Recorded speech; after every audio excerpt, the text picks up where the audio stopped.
Friends, good morning అండి. Welcome back to my channel. అందరూ ఎలా ఉన్నారంటే నేనైతే చాలా బాగున్నాను. మీరు కూడా బాగుండాలని ఆశిస్తున్నాను. ఆరోగ్యమే మహాభాగ్యం కదా. ఎంత సంపద ఉన్నదనేది కాదు ముఖ్యం, మనం ఎంత ఆరోగ్యంగా ఉన్నామో అనేది ముఖ్యం. ఏమంటారు, అవునా కాదా?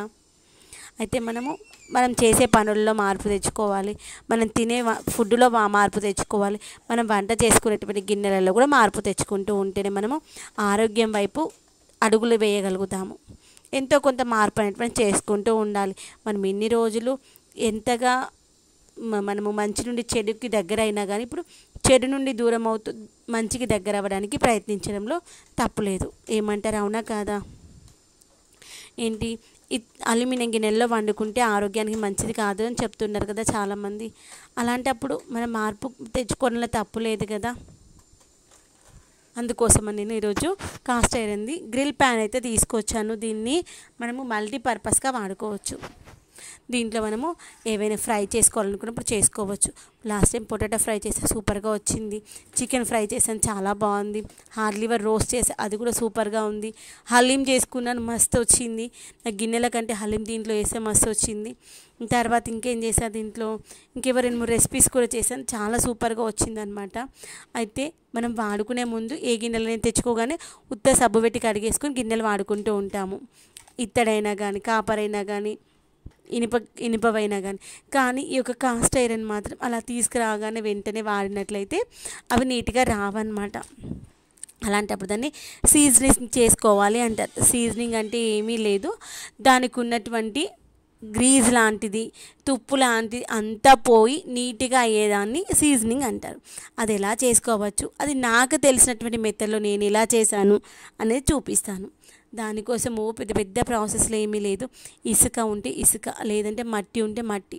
మీకు గుర్తుకుందా, చిన్న ఉన్నప్పుడు అమ్మ వాళ్ళు ఇలాంటి ఇనుప కడాయిలు తోమాలి అంటే మనము పిండి వంటలు ఏమైనా చేసుకున్నప్పుడు పొయ్యిలో ఉన్నటువంటి బూడిద తీసి, తర్వాత పొయ్యిలో ఉన్న బొగ్గులు తీసి కాసేపు ఈ యొక్క ఇనుప కడాయిలో వేసేవాళ్ళు. అప్పుడు దాంట్లో ఉన్నటువంటి ఆయిల్ అంతా మాడిపోయి తోమినప్పుడు తెల్లగా వచ్చేది. లేదు అంటే ఎండు గడ్డి ఉంటుంది కదా, మా అమ్మనైతే ఎండుగడ్డి ఉంటుంది కదా, ఎండుగడ్డి కాస్త ముట్టిచ్చేస్తే అది మంచి మసిలాగా అయ్యి మండుతూ ఉంటుంది కదా, మండిన తర్వాత లాస్ట్ కింద అంతా బూడిద వస్తుంది కదా, దాంతో తోమేది ఎంత తెల్లగా అయ్యేదో. తర్వాత బాగా జిడ్డుగా అయితే కొంచెం సర్ఫ్ వేసేసి మట్టేసి తోముతుండే, మంచి తెల్లగా అవుతుండే.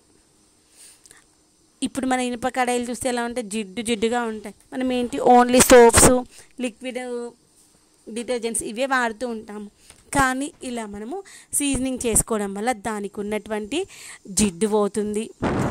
ఇప్పుడే కాదు, మనం వాడిన తర్వాత చాలా రోజులకు జిడ్డు పడింది అనుకోండి, అప్పుడు కూడా ఇలా మట్టి వేసి తోముకున్నాం అనుకోండి, జిడ్డు అంతా పోతుంది. ఒకవేళ చిలుము ఏమైనా వచ్చింది అనుకోండి, ఆ చిలుము కూడా పోతుంది. అందుకే మనం ముందే ఏంటంటే, ఇప్పుడు ఇది తయారు చేసేటప్పుడు వాళ్ళు గ్రీజులు లాంటివి వాడుతూ ఉంటారు, కొన్ని ఏమైనా కెమికల్స్ లాంటివి వాడుతూ ఉంటారు. అవి మన ఫుడ్లోకి రాకుండా నీట్గా కావాలి. తర్వాత ఇది తయారు చేసుకునేటప్పుడు పైన కొంచెం రఫ్గా ఉంటుందన్నమాట. ఆ యొక్క రఫ్నెస్ అంతా పోవడం కోసం, ఆ గ్రీజ్ వ్యాక్స్ అంతా పోవడం కోసం, దానికి వచ్చినటువంటి చిలుము పోవడం కోసం మనం చేసేటువంటి క్లీనింగ్ని మనము సీజనింగ్ అంటాము. నేను ఏ ప్రాసెస్లో చేస్తున్నానంటే, ముందుగా కొంచెం వాటర్ వేసి ఒక 2 నిమిషాలు ఉంచాను. చూద్దాం అసలు ఇది చూడడానికి నీట్గా ఉంది కదా, చిలుము వస్తుందా లేదా అని. 1-2 క్షణాలకి మంచి కలర్ వచ్చిందనమాట, చిలుము కలర్. అందుకని అప్పుడు అనిపించింది పైన అంతా ఉత్త కోటింగ్ అదంతా మనం వాష్ చేస్తే పోతుంది అని.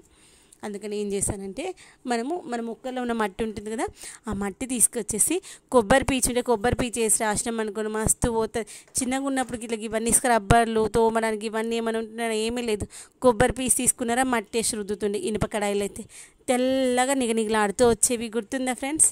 ఊర్లలో అయితే అలానే చేసేవాళ్ళు. ఇప్పుడు మనం కొబ్బరి పీచు ఉందని కొబ్బరి పీచుతో తోమచ్చు. ఈ స్క్రబ్బర్స్ వేస్ట్, స్క్రబ్బర్ ఉండి మట్టి పెట్టి తోమితే స్క్రబ్బర్ పాడైపోతుంది. కాబట్టి నేను దగ్గర వేరే స్క్రబ్బర్ వేసి తర్వాత స్టీల్ స్క్రబ్బర్ వేసి రుద్దాను. అలా ఒక 2-3 సార్లు ఆ వాటర్ తీసేస్తే మళ్ళీ ఫ్రెష్ వాటర్ వేసుకుంటూ ఉండాలి. కానీ ఈ యొక్క మట్టి వాష్ చేసుకునేటప్పుడు మాత్రం ఆ మట్టి మన సింక్లో పారపోయకుండా ఏదైనా ఒక గిన్నెలో పోసుకొని ఆ వాటర్ తీసుకెళ్ళి మళ్ళీ మొక్కల్లో పాడేసేయాలి. ఎందుకంటే సింక్లో పోస్తే సింక్ అంటే బ్లాక్ అయ్యే ఛాన్సెస్ ఉంటుంది. కాబట్టి మట్టితో తోమినప్పుడు అదొకటి మర్చిపోవద్దు. అలా ఒక 2-3 సార్లు తోమిన తర్వాత తర్వాత లాస్ట్ స్టేజ్లో స్టీల్ పీస్కి కొంచెం సోప్ పెట్టేసి మంచిగా రుద్దేసుకొని కడిగేసుకున్న తర్వాత దాన్ని ఒక పొడి క్లాత్ తీసుకొని మంచిగా తుడిచేసుకోవాలి. అప్పుడు దానికి ఉన్నటువంటి రస్ట్ కావచ్చు ఏదైనా అంతా పోయి నీట్గా అయిపోతుంది. మనం ఏంటంటే వాడుకోవడం అయిపోయిన తర్వాత కూడా ఇలానే చేయాలన్నమాట. వాడుకోవడం అయిపోయిన తర్వాత నీట్గా తోమేసి ఇలా అంటే సోప్ పెట్టి తోమేసుకున్న తర్వాత తుడిచేసుకొని పెట్టుకోవాలి. తుడిచేసుకొని పెట్టుకోవడం మర్చిపోయేమో మొత్తం చిలుమొస్తుంది. నాకు మొన్న అట్లా అయిందనమాట. అంతకుముందు 2 సార్లు అయిపోగానే తుడిచేసి పెట్టా, కానీ లాస్ట్ టైం చేసేటప్పుడు తుడిచడం మర్చిపోయి మొత్తం అంతా చిలుమొచ్చి ఆ చిలుము ఒకసారి వచ్చిందనుకోండి మిగిలిందంతా చిలుమొచ్చి పాడైపోతూ ఉంటుంది.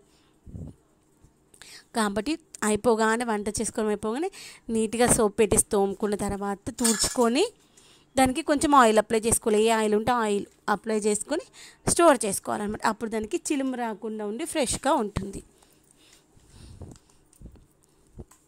తర్వాత మనం దీంట్లో ఏమేమి చేసుకున్నామంటే బ్రెడ్ టోస్ట్లు కూడా చేసుకోవచ్చు, బాగుంటుంది. బ్రెడ్ ఆమ్లెట్లు చేసుకోవచ్చు, బాగుంటుంది. ఆ యొక్క గ్రిల్ స్ప్రింట్ వస్తుంది చూడండి, మంచిగా అనిపిస్తే. తర్వాత ఇది మందంగా చాలా వెయిట్గా ఉంటుంది కాబట్టి సాలిడ్గా ఉంటుంది కాబట్టి మనం ఏదైనా ఫ్రై ఐటమ్స్ చేసుకున్నట్లయితే మంచిగా కుక్ అవుతుంది. ఇది మందంగా ఉంది కదా, మనకు బాగా వేడి కావడానికి గ్యాస్ వేస్ట్ అవుతుంది అనుకుంటారేమో. ఒక్కసారి అది వేడైందా తొందరగా కుక్ అయిపోతుంది. మనము స్టవ్ బంద్ చేసినాక కూడా 10 నిమిషాల వరకు కూడా వేడిగా ఉంటుంది. అంటే మనం స్టవ్ బంద్ చేస్తే ఆ వేడికి మంచి కుక్ అయిపోయి ఉమ్మగిలినట్టు అవుతుంది. కాబట్టి గ్యాస్ ఏం వేస్ట్ కాదు. ఎన్నో వేలు ఖర్చు పెడుతున్నాం, ఆరోగ్యానికంటే మించి ఏం లేదు కదా. మా అంటే సంవత్సరానికి ఒక గ్యాస్ ఎక్స్ట్రా అవుతుండొచ్చు, దానికోసం ఆలోచించాల్సినంత అవసరం లేదు. అంత కూడా పడదు ఒకవేళ మీరు అట్లా ఆలోచిస్తే అని చెప్తున్నాను. ఇలా అంతా క్లీన్ చేసుకొని మంచిగా స్టోర్ చేసుకోవచ్చు అనమాట. దీంట్లోనైతే నేను హలీం చేసినప్పుడైతే నాకైతే సూపర్ టేస్ట్ వచ్చింది.